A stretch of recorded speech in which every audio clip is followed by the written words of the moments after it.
maana hatuna mwingine wa kumwabudu, hatuna mwingine wa kunyenyekea, hatuna mwingine wa kumsujudia. Ni wewe tu Bwana. Hatuna Mungu mwingine ila ni wewe tu. Hatuna Mungu mwingine ila ni wewe tu. Ndio maana Baba tunakuabudu. Mbele zako tuna kila sababu ya kunyenyekea. Mbele zako tuna kila sababu ya kujishusha. Mbele zako tuna kila sababu ya kusema ni wewe tu. Maana ni wewe unayetusaidia. Ni wewe unayetuwezesha.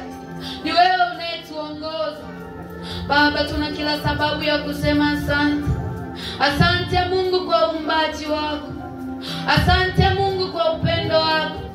Upendo wa ajabu wa kumtoa mwanao Yesu Kristo afe msalabani kwa ajili ya dhambi zetu. Abebe adhabu yetu, abebe masikitiko yetu na huzuni zetu. Na leo Bwana tuna kila sababu ya kuadhimisha tukikumbuka kufufuka kwake Bwana Yesu. Bwana Yesu, tuna kila sababu ya kusema asante kwa kujitwika huzuni zetu, kwa kujitwika masikitiko yetu. Na sasa Bwana, tunakumbuka kufufuka kwako. Tunakuabudu wewe Bwana. Tunakupa nafasi sasa uingie ndani ya mioyo yetu, uzungumze na sisi, maana tayari umetuondolea lile pazia lililokuwa linatuzuia kusema na wewe, lililokuwa linatuzuia kuonana na wewe. Umetuondolea pazia Bwana. Na sasa tuko huru kusemezana na wewe. Na sasa tuko huru kuzungumza na wewe. Tunakualika sasa Bwana utawale mahali hapa. Tawala Bwana mahali hapa, useme nasi. Tawala Bwana mahali hapa, uzungumze nasi. Roho wako Mtakatifu aliye mwalimu wetu, umwachilie sasa mahali hapa aweze kusema na sisi. Najua Roho Mtakatifu yeye ni mnyenyekevu. Usema na sisi kwa lugha nyepesi kabisa. Utufundisha kwa lugha nyepesi isiyokuwa na mafumbo, lugha isiyokuwa ngumu ambayo hueleweka hata kwa watoto walio wadogo. Roho Mtakatifu, ninakualika sasa uweze kutufundisha, uweze kutufunulia uzuri wa Yesu Kristo ili tuweze kuona. Utufunulie sasa uzuri wa Yesu Kristo ili tuweze kuona. Utufunulie sasa nguvu zake na upendo wake aliotuonyesha sisi wanadamu. Utufunulie huruma yake ili tuweze kuiona sisi wanadamu. Tunakushukuru Bwana. Mtumie sasa mtumishi wako. Ninamweka mikononi mwako Bwana. Mtumie kama chombo, lakini maneno yakatoke kwako. Ninakwenda kumkemea yule anayejiinua kuharibu neno.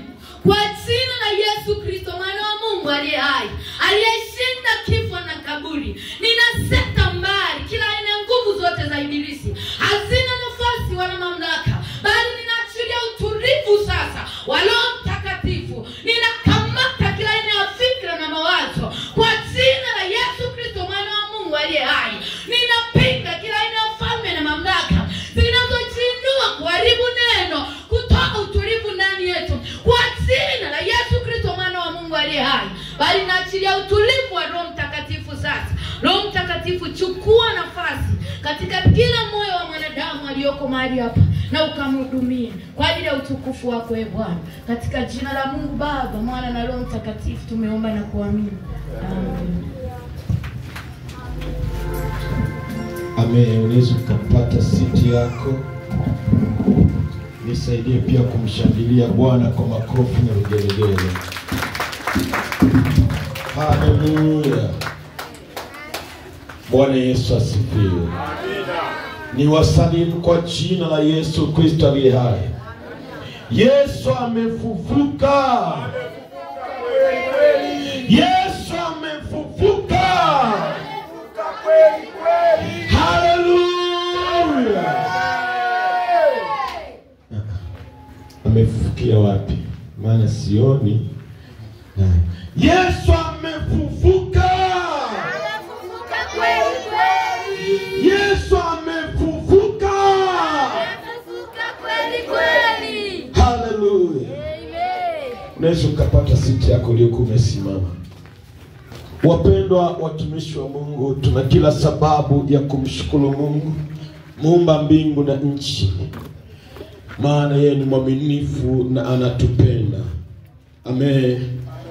Twende moja kwa moja kwenye neno la Mungu, ambapo somo letu la kwanza lilitoka kitabu cha Yohana sura ile ya 20 kuanzia mstari wa 10, na nitasoma kwa haraka, na naomba nianzie mstari wa kwanza. Ninasema, hata siku ya kwanza ya juma, Mariamu Magdalena alikwenda kaburini alfajiri kungali giza bado, akaliona lile jiwe limeondolewa kaburini. Basi akaenda mbio, akafika kwa Simoni na kwa yule mwanafunzi mwingine ambaye Yesu alimpenda, akawaambia, wamemondoa Bwana kaburini, wala hatujui walikomweka. Basi Petro akatoka na yule mwanafunzi, walienda kaburini. Naomba nisome mstari wa 10. Basi wale wanafunzi wakaenda zao tena nyumbani kwao. Wanafunzi walipofika wakakuta kweli Yesu amefufuka, wakaangalia, wakajiridhisha, wakaamini, wakarudi tena nyumbani kwao. Bwana asifiwe sana. Wakarudi tena nyumbani. Haya, mstari wa 11. Lakini, sema lakini. Lakini. Ndio, lakini Mariamu alikuwa akisimama karibu na kaburi nje yake, analia. Anafanyeje? Basi akilia hivi, aliinama na kuchungulia ndani ya kaburi, akaona malaika wawili wenye mavazi meupe wameketi, mmoja kichwani na mmoja miguuni. Na hapo alipolazwa mwili wake, hapo alipolazwa mwili wake Yesu. Bwana asifiwe sana. Wanafunzi wa Yesu walipokuja, kwanza tunamwona Mariamu ameamka asubuhi na mapema, alfajiri, anaenda kumwangalia Yesu. Haleluya. Yesu kwake alikuwa bado ni wa thamani, hata kama kibinadamu alikuwa amekufa, lakini kwake alikuwa bado ni wa thamani. Aliona usingizi kwake sio wa thamani, akaamua aamke asubuhi na mapema aende kumwangalia Yesu. Haleluya. Kuna watu Yesu akinyamaza kwenye maisha yao, thamani ya Yesu inapungua. Haleluya. Yesu alipokuwa amenyamaza, hafanyi miujiza tena, hahubiri tena, wanafunzi walikuwa wamebaki majumbani. Lakini huyu Mariamu bado Yesu aliendelea kuwa wa thamani kwake. Asubuhi na mapema yeye akaenda kaburini kumwangalia Yesu. Na ukiangalia injili zingine, sio Mariamu Magdalena peke yake, bali na Mariamu mama yake Yesu na mwingine pia. Haleluya. Wao walikwenda. Na ukisema vizuri maandiko, wanasema wanafunzi walikuwa hawaamini kama kweli amefufuka. Nao walipoangalia wanafunzi wake, wakajiridhisha, wakaondoka nyumbani kwao. Naomba nirudie mstari wa 10. Tuko pamoja kanisa? Amen. Maandiko yanasema, basi wale wanafunzi wakaenda zao tena nyumbani kwao. Wanafunzi walipoenda nyumbani kwao, maandiko yanasema kwamba lakini, sema lakini Mariamu aliendelea kusimama pale, huku analia, akachungulia tena kwenye kaburi ambalo mwanzoni alipoenda kuangalia hakukuta mwili wowote wala kuona chochote. Na wanafunzi walipochungulia hawakuona chochote, lakini yeye akachungulia tena. Na alipochungulia tena, Mungu alikuwa anaona ule moyo wa Mariamu alichokuwa nakifanya.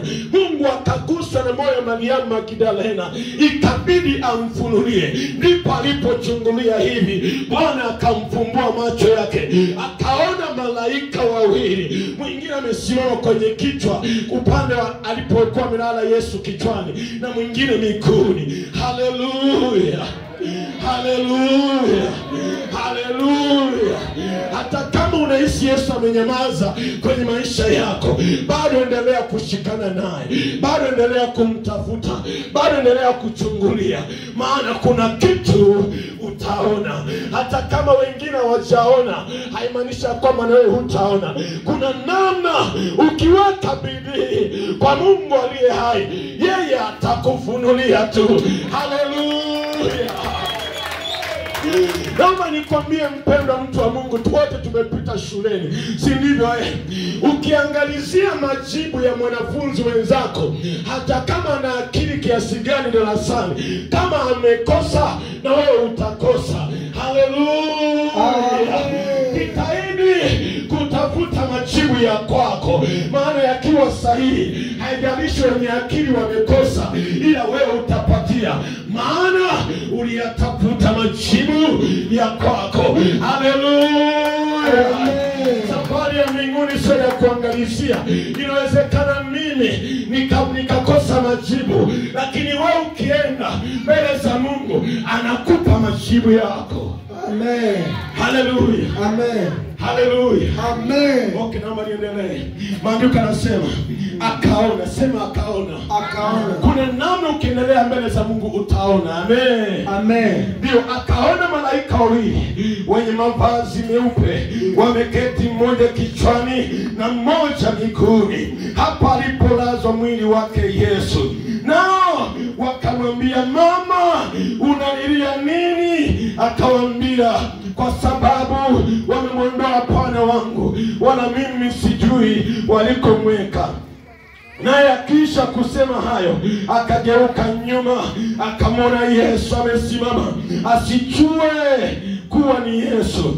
Yesu akamwambia, mama, unalilia nini? Unamtafuta nani? Naye huko akidhani ya kuwa ni mtunza bustani, akamwambia, Bwana, ikiwa umemchukua wewe, uniambie ulipomweka, nami nitamwondoa. Haleluya. Haleluya. Kumbuka Mariamu anashughulika na maiti ya Yesu. Anasema, mniambie mahali mlipomweka, nami nitamwondoa. Yesu kwake alikuwa hajabadilika. Haleluya. Amen. Haleluya. Amen. Yesu kwake alikuwa hajabadilika. Akwambia, jamani, ninaomba ikiwa mmemwondoa, nionyesheni tu mahali mlipomweka. Yeye bado ni wa thamani kwangu. Haleluya. Amen. Haleluya. Amen. Ndipo Yesu, maandiko natuambia kwamba Yesu akamuita Mariamu. Maandiko anasema kwamba Yesu akamwambia, okay, mstari wa 16, Yesu akamwambia Mariamu.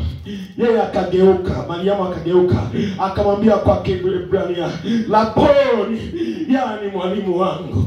Haleluya. Amen. Haleluya. Amina. Yesu alipogundua ya kwamba Mariamu hajanichua baada ya kwamba mimi ndiye, ndipo akamuita Mariamu, akamwambia, Mariamu, Mariamu. Ndipo Mariamu akagundua ya kwamba huyu ndiye Yesu, akamuita Laboni, maana yake mwalimu wangu. Haleluya. Yesu sio tu mwokozi, bali ni mwalimu wetu.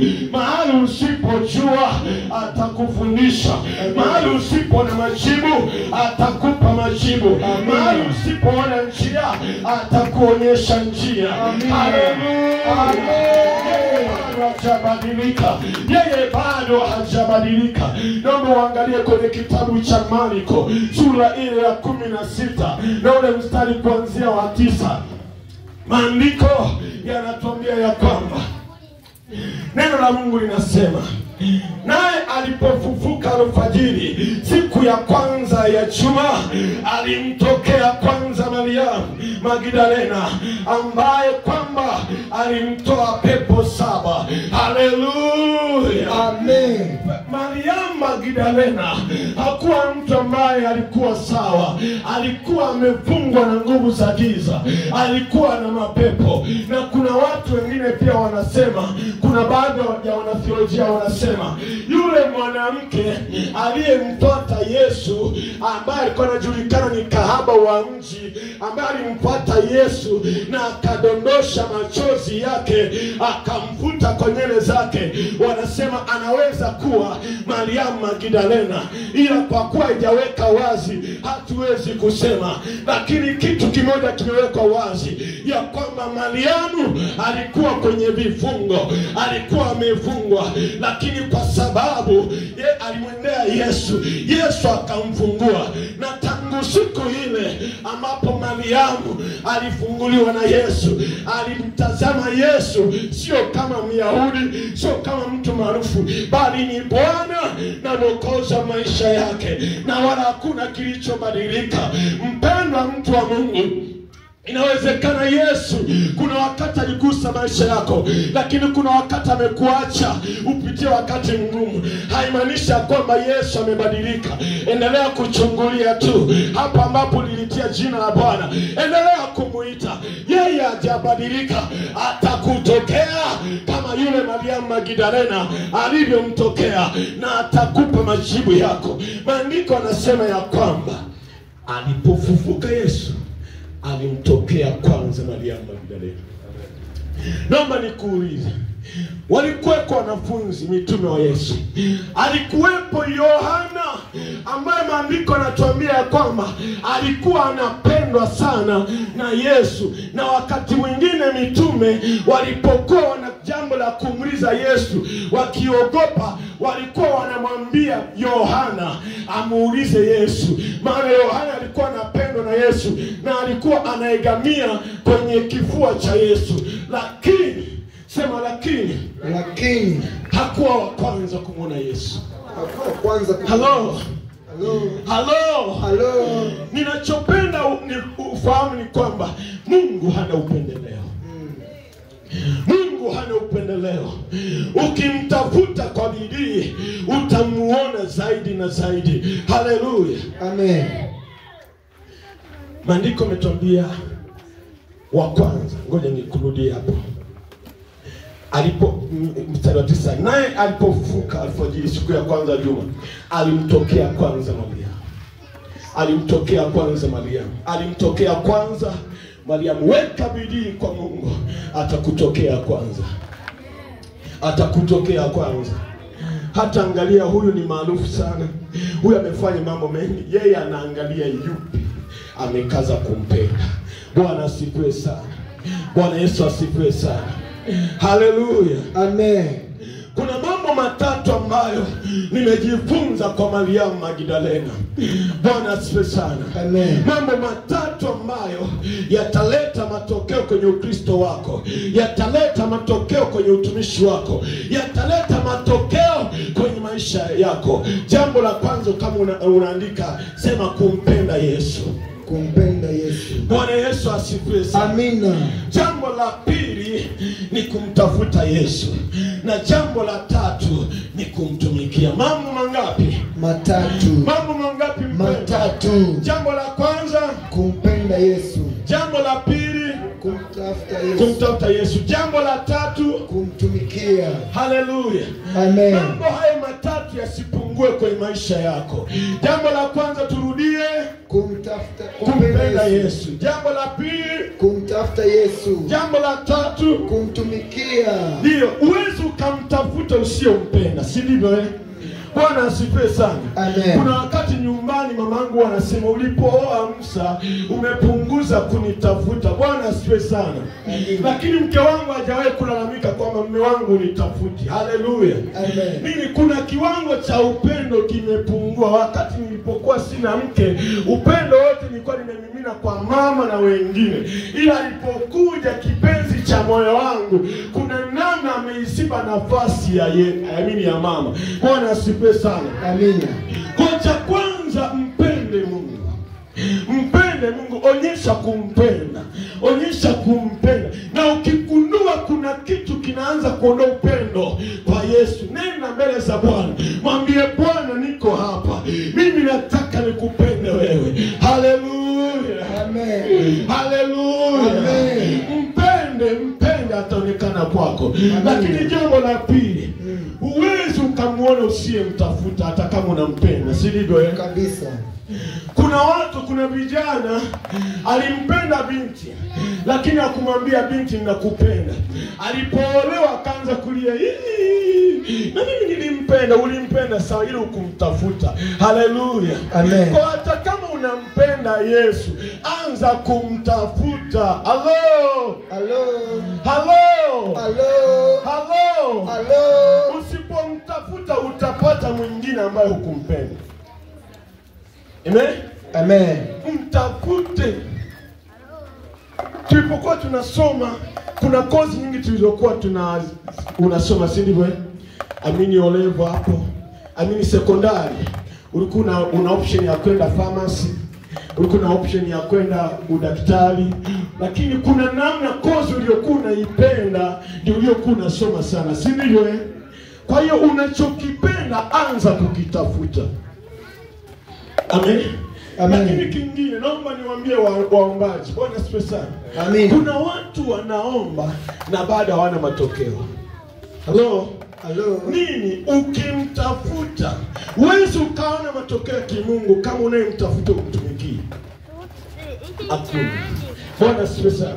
Amen. Na hiyo ndio inayotafuna kanisa la leo. Inayotafuna pia wana maombi, inayotafuna Wakristo wa leo. Tunampenda Yesu na tunamtafuta, ila hatutaki kumtumikia. Halo, Halo. halo, Halo. halo, Halo. Kinachomgusa Mungu zaidi sio kumtafuta tu. Amen. Amen. Nikwambie baba, mtu anakupigia simu, si ndivyo? Saa 6 usiku anakupigia, nakutafuta. Au kumwambia sawa, njoo sasa nikuone. Amen. Yaani ukitafuta labda hata miezi miwili, ukasema hata kama mimi ni mtu mkubwa na nini, acha nimkaribishe. Basi hebu njoo. Alafu anakuja, hana chochote cha maana. Anataka tu wao na kuona, anakusifia, hana chochote anachofanya. Utaendelea naye? Si ndivyo? Kwa kuna watu tunakuja mkesha, Mungu ndiye hai, nataka nikuone wewe, nataka niliishi kusudi, nataka. Akija kimya, ukitoka hapo unaendelea na maisha mengine, huwezi ukamuona. Angalia kitabu cha Yohana sura ile ya 12 mstari wa 25 na 26. Mathayo, Yohana 12. Kama kuna mtu amefika anaweza akatusomea mstari wa 25 na 26. Yohana 12. 12 25 na 26. Neno la Mungu linasema, yeye aipendaye nafsi yake ataiangamiza. Sawa. Naye aichukiaye nafsi yake katika ulimwengu huu ataisalimisha hata uzima wa milele. Ndio. Haya, hebu kazia. Mungu amesema kwa habari ya kumpenda kuliko hata nafsi zetu. Linaingia ile somo la jana, kujihurumia. Si ndivyo? Haya, soma sasa mstari wa 26. 26 inasema, mtu akinitumikia ndio na kunifuata nami nilipo. Soma vizuri. Mtu akinitumikia na anifuate nami nilipo na mtumishi wangu atakapokuwapo. Sawa. Tena mtu akinitumikia Baba atamheshimu. Bwana asifiwe sana. Amen. Tena mtu akinitumikia Baba atamheshimu. Bwana asifiwe sana. Amen. Kinachokufanya Mungu akuheshimu ni ile unavyomtumikia. Haleluya. Amen. Haleluya. Amen. Haleluya. Wapendwa, hakuna kitu kikubwa duniani kama heshima. Si ndivyo? Heshima inakuweka mahali. Heshima inakutambulisha. Haleluya. Amen. Haleluya. Amen. Kuna watu, mfano kama kuna rais anakuja, unashangaa mpaka kuna kapeti anatandikiwa kwa sababu ya heshima, si ndivyo?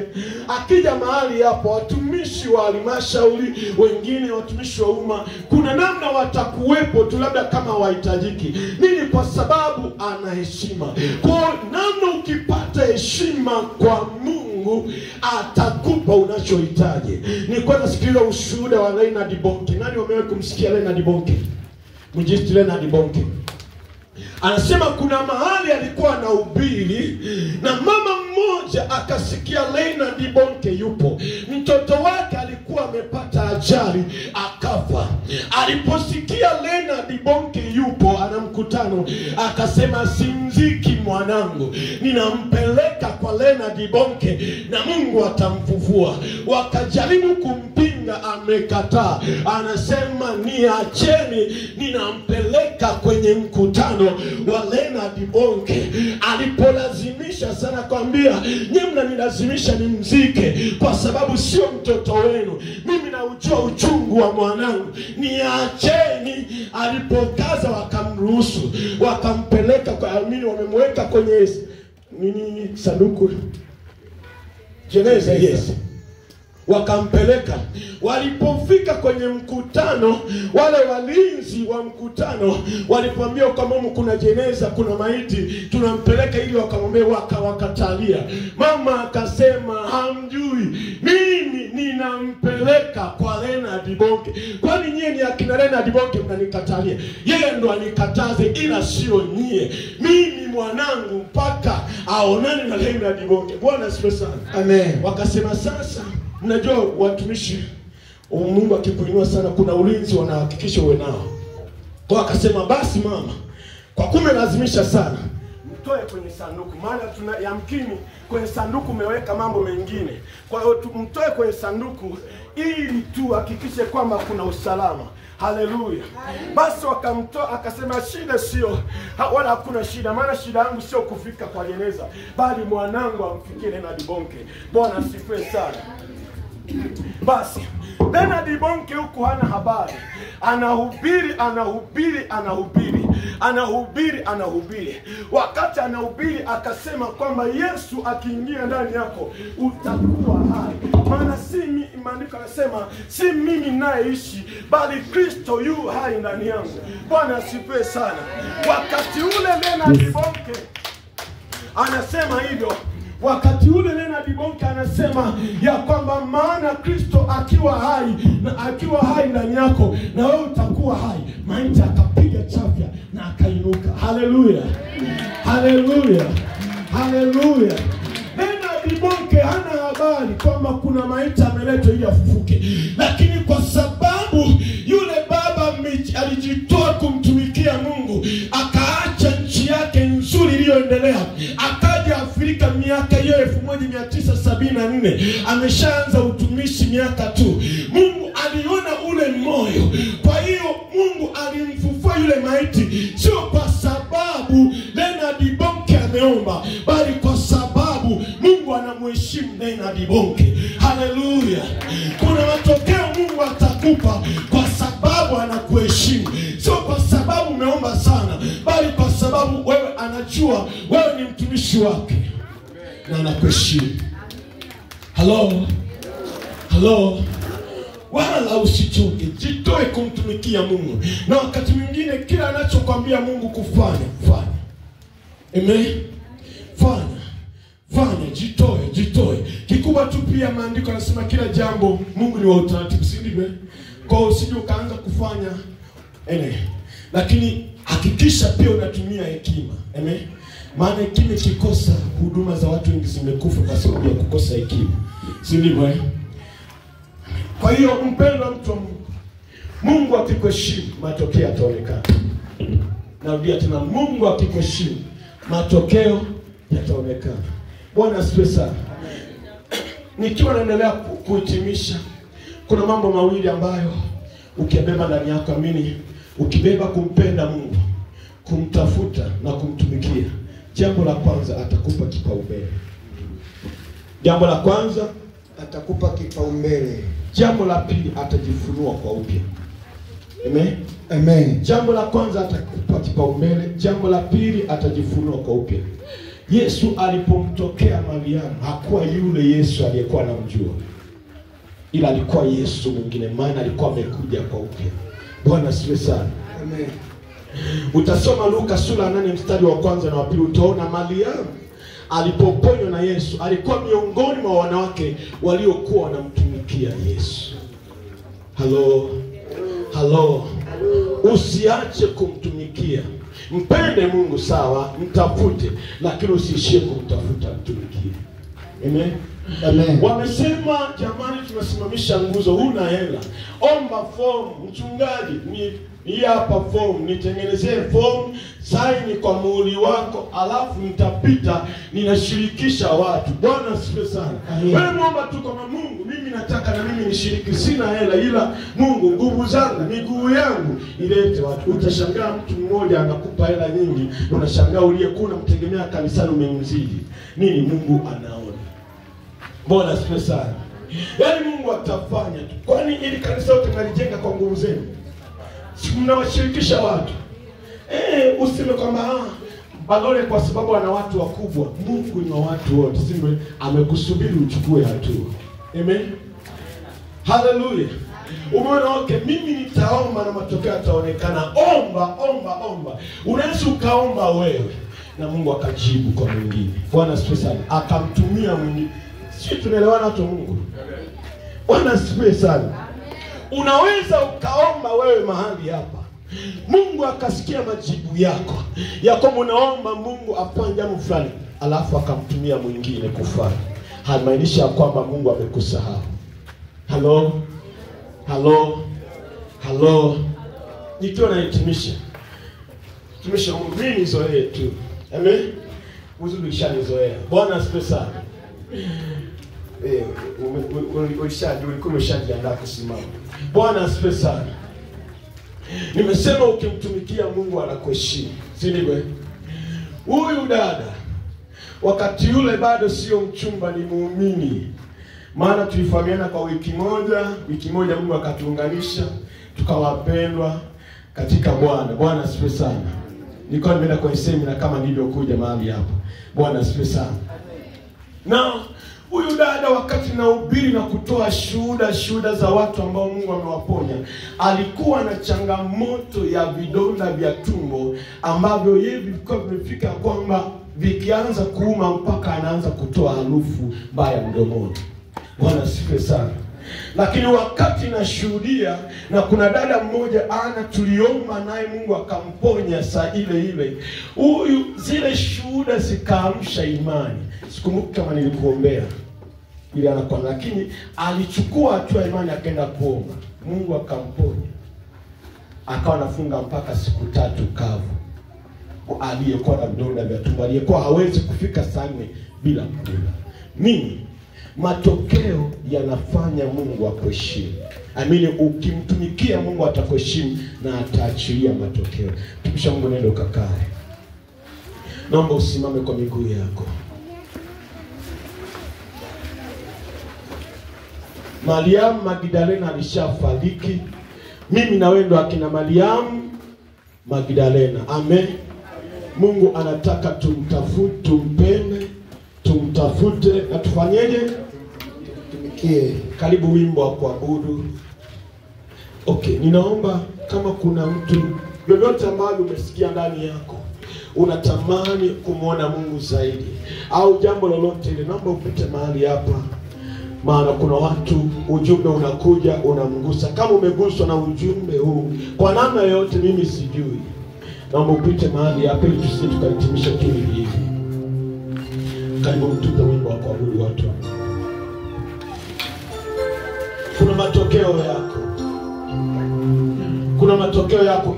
Haijalishi ulichungulia mara ya kwanza ukuona, chungulia tena. Mariamu alipokuwa amechungulia mara ya kwanza kwenye kaburi hakuona kitu, lakini hakukata tamaa, hakuacha, akachungulia tena akaona kitu. Bwana asifiwe sana. Alipoenda mara ya kwanza bustanini hakumuona Yesu, lakini alipokaza kumtafuta alimuona Yesu. Inawezekana kuna mambo hujamuona, haimaanishi kwamba hataonekana. Unasikia ndani yako kama unatamani kumuona Bwana tena. Unatamani Bwana akupe kipaumbele kwenye mambo fulani. Unatamani kuona kipaumbele cha Mungu. Unatamani kuona Mungu anakuheshimu. Unatamani kuona, karibu mahali hapa.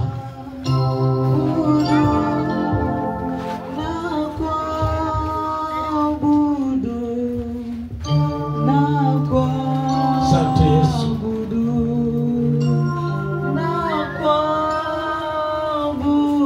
Jehova Nisi. Ndio Bwana.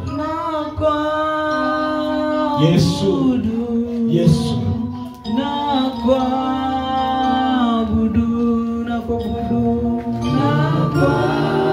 Endelea kumimina moyo wako kwa Bwana. Endelea kumimina moyo wako kwa Bwana. Tunakwenda kumuomba. Mwambie Bwana, ninaomba nikuone wewe. Hata kama mara ya kwanza nilichungulia sikuona kitu, ila naamini nitaona tena kitu.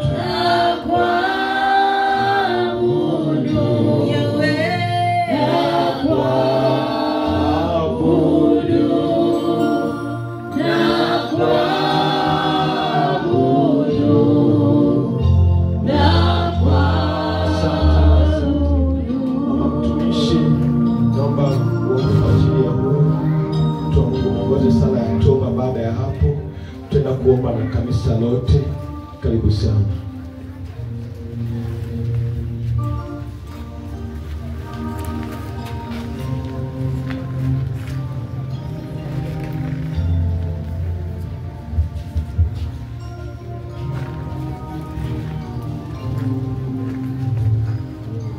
Ndio Bwana.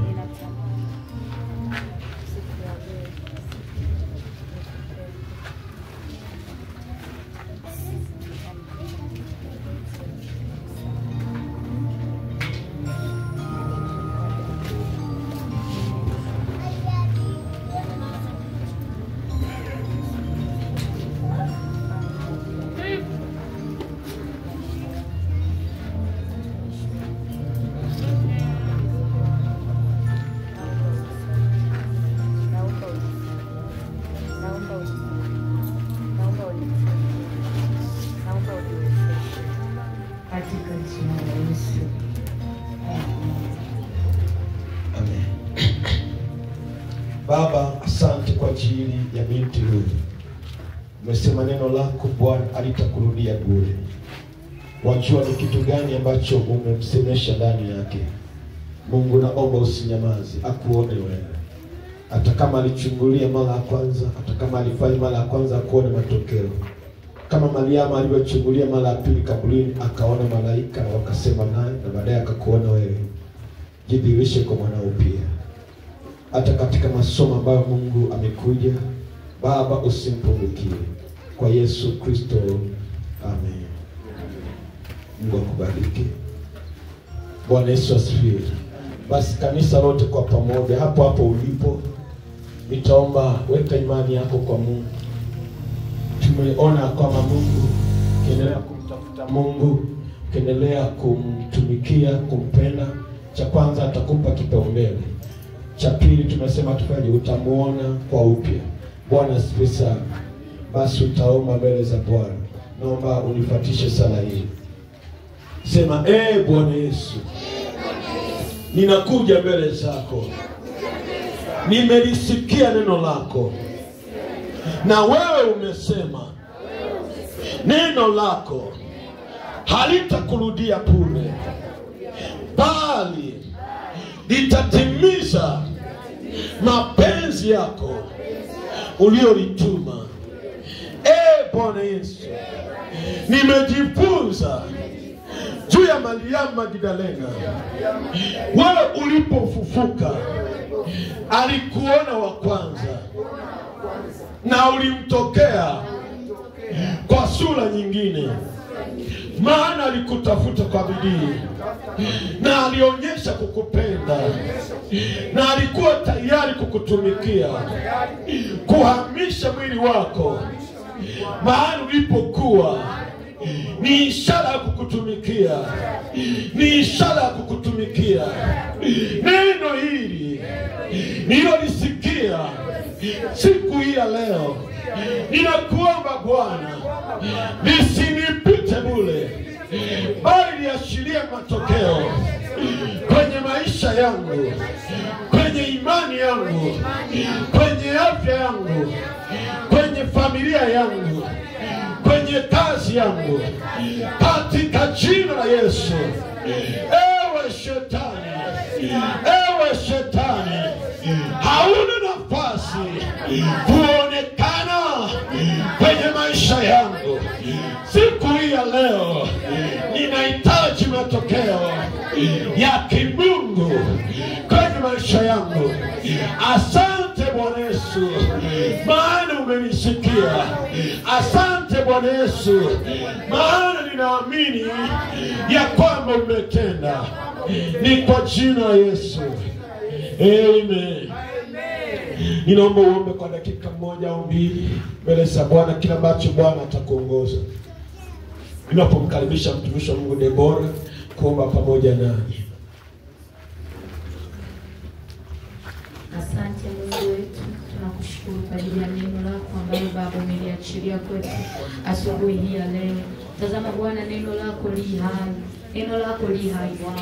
Wewe Baba unaliachilia neno lako, maana wewe ndiwe Mungu unayejua mioyo ya wanadamu. Wewe ndiwe unayetuchunguza na kutujua. Unajua nia yetu wewe Bwana. Unajua nia ya kila mmoja mmoja. Na siku ya leo Bwana umetukumbusha kwa habari ya kukupenda wewe, kwa habari ya kukutafuta kwa bidii, kwa habari ya kukutumikia. Yamkini Bwana tulikuwa tumerudi nyuma. Yamkini Bwana upendo wetu ndani ulikuwa umepoa. Oh Baba, tunasogea mbele zako. Tunahitaji rehema zako e Bwana. Utusamehe, utuoshe na ututakase kwa damu yako. Siku ya leo Bwana Yesu, tunapokumbuka kufufuka kwako, tunaomba e Bwana, fufua kazi yako ndani yetu. Fufua kazi yako ndani yetu. Nabii Habakuki alikuomba Bwana, akasema ufufue kazi yako, ufufue kazi yako. Nami e Bwana, ninakuomba siku ya leo, ufufue kazi yako ndani yetu e Bwana. Fufua kazi yako ndani ya mioyo yetu. Fufua kazi yako e Bwana. Wewe pekee ndio unayejua mioyo ya wanadamu, na unajua kila mmoja mmoja, chochote ambacho umempa ili akifanye,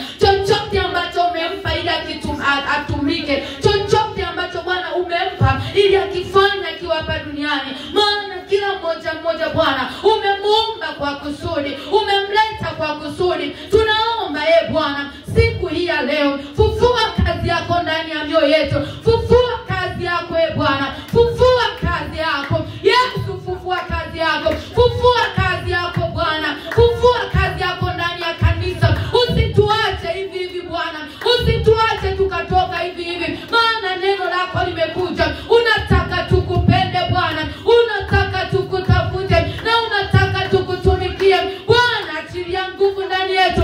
Nguvu yako ya kutuwezesha. Nguvu yako ya kutuwezesha.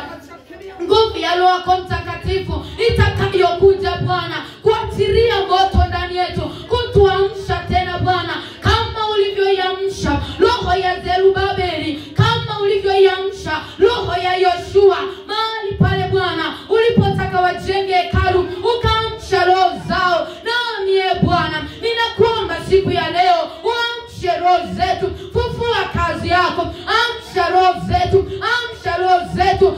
Anza tena upya ili tuinuke tena. Achilia nguvu ndani yetu, achilia nguvu Bwana ya kutuwezesha tena. Asante Mungu wetu, kwa maana wewe ni mwaminifu, na tunajua Bwana umetenda kwa ajili ya utukufu wa jina lako. Kazi yako Bwana haitalala tena, bali Bwana itafufuka sasa, kama wewe Yesu Kristo ulivyofufuka kutoka kaburini. Katika jina la Yesu tumeomba na kuamini. Amen. Kiongozi wangu, tukaniongezea dakika 5 kwa ajili ya wahitaji. Amen. Naomba tukae watu wa Mungu. Lakini wakati nataka kuhitimisha, nimesikia ndani yangu wale ambao ni wagonjwa, pita tu mbele za Bwana. Hata kama uliombewa, ukaombewa, haujaona matokeo, ila ndani yako unasikia, mwamini tu Bwana kama Mariamu. Lakini pia wote ambao unahitaji lolote lile, Naomba tuhitimishe. Mama na mtumishi wa Mungu Esther, karibuni mahali hapa tuombe na watu. Pita tu mbele za Bwana. Mwambie Mungu nimekuja tena. Maana ninaamini wewe ni Mungu mwenye matokeo. Hata kama unasimama kwa niaba ya Mungu, simama. Kuna watu walimpeleka mgonjwa wao kwa Yesu, na Yesu aliangalia imani ya wale waliompeleka na akafanya. Praise, mtatupa ule wimbo, kwani ni jambo lipi yeye asiyoliweza. Tunamwamini Bwana atafanya. Kwa dakika moja tu, kwani ni jambo.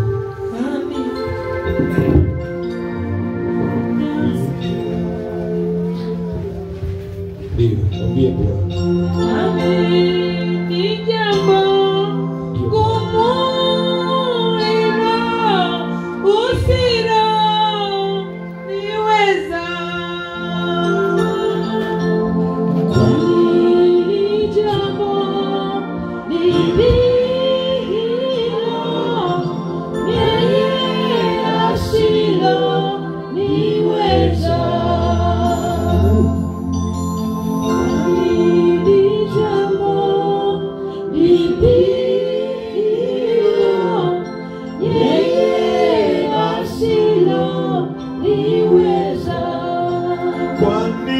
Jambo, kwani ni jambo